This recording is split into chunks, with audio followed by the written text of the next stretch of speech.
yang tadi Om Jahum mempertanyakan kok cuma Jakarta gitu loh yang banyak fasilitasnya gitu, ramah sepeda gitu kan, mulai ramah dengan sepeda gitu. Bagaimana dengan daerah-daerah lainnya? Nah mungkin Bapak juga nanti selain masalah aturan mungkin juga bisa menceritakan apa sih sulitnya gitu loh untuk daerah-daerah ini mengimplementasikan aturan-aturan yang sudah diberikan pusat. Untuk waktu saya persilakan Pak. Ya baik, terima kasih. Saya mohon maaf ya, mungkin videonya nggak saya hidupin ya.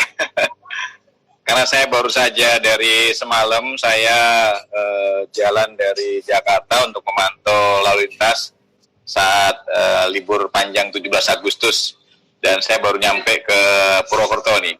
Jadi saya mohon maaf mungkin nggak saya hidupkan, tapi mudah-mudahan tidak mengurangi terhadap substansi materi yang saya sampaikan. Baik, terima kasih. Saya yang pertama sekali ingin mengucapkan terima kasih terhadap Mbak Dian tentunya yang kemarin menghubungi saya untuk bisa bergabung di acara ini. Yang kedua juga ucapan terima kasih juga saya ternyata ya kalau Pak Putri saya udah paham betul, udah kenal sama beliau. Yang narasumber pertama saya sangat mendapatkan banyak sekali masukan ya, ternyata kebijakan di Belanda, di Belgia seperti itu. Dan sebetulnya saya sering juga sharing dapat masukan-masukan dari Pak Joko juga seperti demikian. Gitu. Cuma saya yang disampaikan Pak Tut tadi, saya mau menyampaikan saya bicara ini bisa saya sebagai salah satu perwakilan pemerintah, salah satu ya saya katakan. Karena bicara menyangkut masalah transportasi, bicara masalah moda transportasi dan sepeda. Bukan ya berhubungan saja, kami bagian dari ibaratnya kue, mungkin saya hanya seperempatnya. Kue yang lain itu ada bagian yang lain. Kemudian saya juga kalau memposisikan tadi seperti yang sampaikan Pak Putu, saya juga sebagai masyarakat biasa. Artinya pada posisi apapun saya melihat bahwa apa yang disampaikan Pak Putut itu saya membenarkan. Saya membenarkan karena saya melihat saat saya akan melakukan satu perubahan terhadap bagaimana membudayakan sepeda ini, saya menghadapi banyak sekali persoalan yang mungkin Pak Putut sudah bisa tadi mapping, di breakdown beberapa persoalan yang sampaikan tadi. Dan sering juga ini disampaikan oleh teman-teman para pakar transportasi, terlampau lama ini masyarakat terlena, kemudian terlampau lama juga pemerintah tidak melakukan perubahan terhadap yang dulu menjadi persoalan, sekarang baru menjadi persoalan. Jadi Mbak Vivia ya, saya terus terang aja di perhubungan darat, mungkin Pak Joko juga mengikuti bagaimana perkembangan saya. Saat sekarang ini saya banyak melakukan penanganan persoalan yang dari semenjak berapa tahun yang lalu sebetulnya sudah ada persoalan. Namun demikian persoalan itu menurut saya mungkin ditangani tapi nggak begitu fokus ya, sehingga sudah berapa tahun persoalan itu tidak bisa terselesaikan dengan baik. Dan saya sudah ada yang mulai saya lakukan, namun demikian karena memang saking lamanya persoalan itu, sehingga memang kita butuh, ibaratnya kalau penyakit itu sudah demikian kronisnya lah gitu, kemana-mana penyakitnya. Sehingga untuk menyelesaikan persoalan itu memang butuh waktu. Seperti kalau kita lihat tadi Belanda sampai dengan 20 tahun. Tadi Pak Putut menyampaikan 16 tahun. Tapi kalau Pak Putut menyampaikan 16 tahun, saya juga agak kaget juga. Ternyata baik drop udah lama. Namun demikian kenapa tidak ada perubahan gitu kan? Nah inilah mungkin yang saya katakan tadi, bahwa terlampau lama masyarakat mungkin terlena, kemudian pemerintah juga, ya dalam ini termasuk juga di tempat kami perhubungan darat, mungkin barangkali menjadi persoalan itu barangkali kurang fokus ditangani gitu. Selain sepeda juga adalah mungkin yang di tempat kami berikutnya adalah menyangkut masalah overloading, overdimensi yang sedang ditangani, mungkin Pak Joko juga tahu persis. Namun demikian ini bukan merupakan satu keluhan saya, tapi marilah kita berpikir ke depan apa yang disampaikan oleh Pak Putu tadi dan kemudian oleh narasumber pertama Agnesia. Saya sangat setuju sekali, baik saya sebagai aparat pemerintah maupun sebagai masyarakat, karena saya berpikirnya positive thinking. Jadi Pak Putu nggak usah khawatir Pak, saya kalau Bapak terus terang apa adanya saya lebih senang Pak. Dan saya pasti nanti berikutnya, berikutnya memang akan melakukan effort-effort yang memang harus apa yang selalu saya kerjakan. Wah, matur nuwun Pak. Ini Pak, awalan saya sekarang ini kan saya selalu menyampaikan juga di beberapa kesempatan. Yang pertama saya buat regulasi, tetapi dalam regulasi saya terkait masalah pedoman teknis keselamatan pesepeda di jalan, itu saya hanya mengatur terkait ada beberapa hal ya, ada coba, halaman berikutnya coba, hal-hal yang diatur. Lanjut saja. Nah ini, saya di sini mengatur adalah menyangkut masalah persyaratan teknis sepeda, tata cara bersepeda, dan juga fasilitas pendukung sepeda. Nah, kalau persyaratan teknis, saya harus bicara dengan pihak pelaku industrinya, pabrikannya. Kalau tata cara bersepeda, ini saya mengaturnya. Bagaimana pengguna sepeda itu harus menggunakan, katakan, perlengkapan. Bagaimana kalau membelok, bagaimana kalau mau lurus, dan sebagainya. Ada semua di situ. Dan kemudian terkait masalah fasilitas pendukung, ini sangat terkait dengan yang sampaikan Pak Putut tadi. Mungkin sebagian adalah peran dari PU, sebagian peran dari pemerintah daerah, sebagian peran juga dari pihak swasta yang mempunyai tempat-tempat sosial, katakan. Apakah itu mungkin sekolah, apakah itu mungkin pasar, apakah itu mungkin sarana transportasi darat, dan sebagainya, terminal, dan sebagainya. Gitu. Jadi memang saya tidak sendirian, tetapi minimal kalau ibaratnya sebuah peperangan, saya sudah memulai. Saya sudah memulai untuk mempersenjatai diri untuk peperangan itu dengan regulasi. Dan regulasi ini sudah saya buat dan juga melibatkan beberapa komunitas sepeda. Jadi artinya bahwa regulasi yang kita buat ini adalah sifatnya bottom up, merespon, mengakomodir pemikiran teman-teman pesepeda. Tapi memang ini hanya bagian kecil kalau kemudian kita akan sama dengan Belanda, atau kemudian kalau mimpinya Pak Putut tadi bisa terlaksana, ini hanya bagian kecil, ibaratnya bendera start sudah kita mulai, tapi finishnya masih jauh, gitu kan. Nah untuk berikutnya inilah yang mungkin barangkali saya juga terima kasih kepada teman-teman yang sekarang menyelenggarakan kegiatan seperti ini, dan kita harapkan semakin sering diselenggarakan, semakin akan sering terdengar kepada pengambil kebijakan atau yang dikatakan tadi political will. Saya kalau dia bicara political will, saya mungkin barangkali sebagian kecil dari political will itu sendiri gitu. Tapi kalau saya memang bagian kecil, saya akan mengambil peran seperti contoh yang saya buat rancangan peraturan menteri ini adalah yang saya lakukan.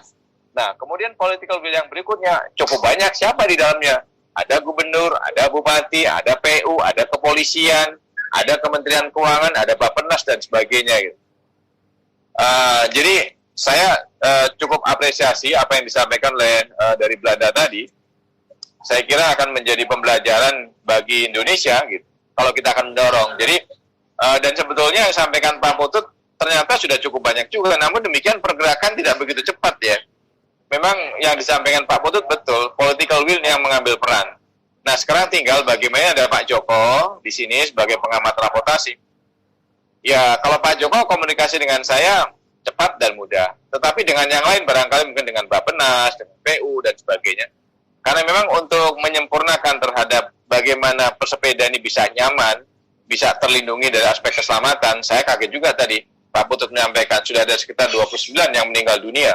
Kemudian 25 orang yang meninggal juga karena kesehatan dan sebagainya. Ya, saya kira ini menjadi pembelajaran bagi kita semuanya Pak. Kalau memang ini angkanya kita bisa di-expose terus-menerus, itu nampaknya akan mendorong Pak kepada pemerintah. Ya. Pemerintah dalam hal ini yang secara makronya gitu Pak ya. Mungkin barangkali lewat Pak Menko-nya atau lewat Pak Menterinya dan sebagainya.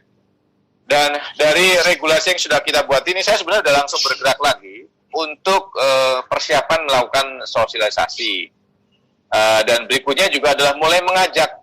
Saya sudah mempersiapkan surat yang dari Pak Menteri Perhubungan kepada menteri-menteri yang lain supaya segera menyiapkan fasilitas bagi pesepeda di masing-masing kementerian lembaga. Minimal disiapkan tempat parkirnya di masing-masing gedung kantor itu sendiri. Sehingga nanti kalau ada orang kantor yang menggunakan sepeda, sudah disiapkan parkirnya. Kemudian juga surat juga sudah kita siapkan untuk gubernur, bupati, wali kota.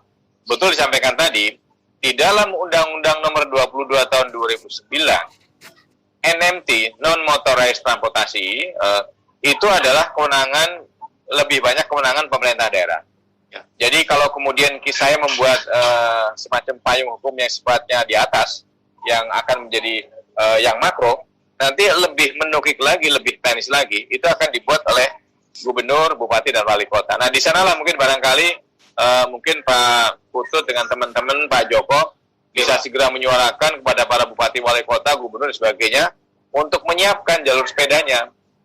Karena memang itu bukan domain saya, Pak. Kalau saya paling hanya mungkin untuk yang jalan nasional, mungkin kita bisa juga menyiapkan untuk marka, rambu, dan sebagainya. Namun untuk membangun infrastrukturnya, mungkin bukan. Tapi kalau hanya untuk menyiapkan jalur yang memang untuk itu semuanya, saya kira memang butuh kolaborasi antara Kementerian Perhubungan, kemudian juga Kementerian PUPR, dan juga pemerintah daerah. Kemudian 2 surat itu memang sudah kita siapkan, dan saya kira kalau memang PM ini sudah disahkan, dan terakhir kemarin memang ini sedang kita dorong, PM ini sudah sampai kepada Pak Menteri kemarin, dan tinggal harmonisasi terakhir dengan Kementerian Hukum HAM. Jadi harapan saya memang waktu saya ditanya berapa kali oleh media, ya minggu pertama bulan Agustus atau paling telat minggu kedua sudah bisa disahkan, sehingga saya langsung bisa bergerak untuk melakukan langkah berikutnya. Dan mungkin dalam hal ini mungkin saya sebagai salah satu mengambil peran untuk apa yang diharapkan oleh Pak Putut tadi, ya marilah kita bergandengan tangan. Saya rencana Pak Putut di bulan September, kemarin udah saya undang pelaku industrinya, baik yang sepeda listrik maupun yang sepeda biasa. Saya ada rencana pekan sepeda nasional Pak di bulan September. Tapi memang untuk membuat acara yang gebiar itu Pak, memang saya kira tujuan saya adalah mendorong untuk penggunaan sepeda dan kemudian menyadarkan kepada pemerintah gitu. Walaupun saya pemerintah, saya juga menyadarkan kita, karena pelakunya bukan saya saja, cukup banyak juga Pak. Untuk mulai menyiapkan infrastruktur yang ada yang mungkin membuat nyaman para pesepeda seperti yang kita lihat di Belanda tadi gitu kan. Saya sebenarnya pernah disampaikan juga oleh Pak Joko, di Belanda itu yang pesepeda pernah didorong pada satu, dulu rame itu ya, tentang masalah, ya di Belgia, saat ada berita hoax seolah mungkin saya sedang melakukan pengkajian untuk pajak sepeda, padahal nggak pernah saya bicara itu, muncul demikian gitu kan. Gitu. Bahkan saya termasuk terus terang saja yang sampaikan Pak Putut, memang betul Pak, kita ini memang pemerintah bersama dengan beberapa negara yang lain ingin mendorong Pak penggunaan kendaraan-kendaraan yang memang ramah lingkungan seperti ini. Selain itu juga kita kan juga sudah mulai bagaimana masyarakat untuk meninggalkan kendaraan pribadinya, baik sepeda motor maupun mobilnya, dan kita menyiapkan angkutan umum yang memang sesuai dengan ekspektasi masyarakat, murah, nyaman, kemudian mudah dijangkau dan sebagainya. Nah, salah satu untuk mendukung itu juga kita mendorong sepeda juga. Jadi itu yang sedang kita lakukan dengan harapan memang pertumbuhan sepeda motor di Indonesia ini dan juga kecenderungan masyarakat menggunakan sepeda motor, ya kita harapkan secara bertahap diyakinkan kita bisa sama dengan Belgia tadi. Berikutnya juga selain itu, saya kira apa yang dilakukan mungkin oleh Belgia saya kira bisa menjadi contoh, tapi sebagian dari menyangkut masalah stimulus yang diberikan kepada para pesepeda, mungkin Pak Joko bisa menyampaikan itu nanti di dalam lewat kegiatan seperti ini dan juga yang lain gitu, karena memang itu bukan domain saya. Tapi kalau mungkin saya bersama-sama dengan yang lain, nanti juga saya akan sampaikan, karena ini mungkin bisa dari Kementerian Keuangan dan sebagainya. Karena kalau saya sudah bicara menyangkut masalah pembatasan baik penggunaan maupun produksi sepeda motor, itu sensitif sekali Pak Putut. Terutama dari aspek ekonomi Pak. Karena Indonesia ini salah satu pajak yang terbesar di beberapa kota, provinsi dan kabupaten itu sepeda motor Pak. Jadi kalau saya bicara ini agak riskan Pak. Saya nggak begitu tertarik memang untuk bahas ini Pak. Gitu. Walaupun saya sebetulnya sebagai masyarakat biasa, sebagai pemerintah juga, ya saya juga pengen juga, kalau visi saya kan keselamatan, kenyamanan dan keamanan. Ya salah satunya kita kurangi Pak penggunaan kendaraan bermotor kan. Makanya di tahun 2020 saya sudah punya skema oleh Pak Joko juga tuh, by the service untuk angkutan umum. Ada 5 kota besar kita berikan Pak. Sebenarnya sama juga sejalan kita akan mengembangkan dengan bagaimana mendorong masyarakat untuk menggunakan sepeda. Jadi itu mungkin Mbak Vivian yang kami sampaikan. Saya nggak usah sampaikan semuanya dari materi saya, karena saya kira yang terpenting ada 3 hal yang kita atur, dan kemudian nantinya ini sebetulnya kalau memberikan perlindungan menurut saya belum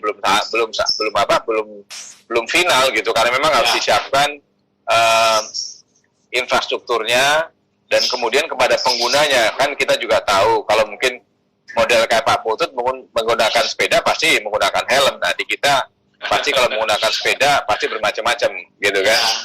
Ya.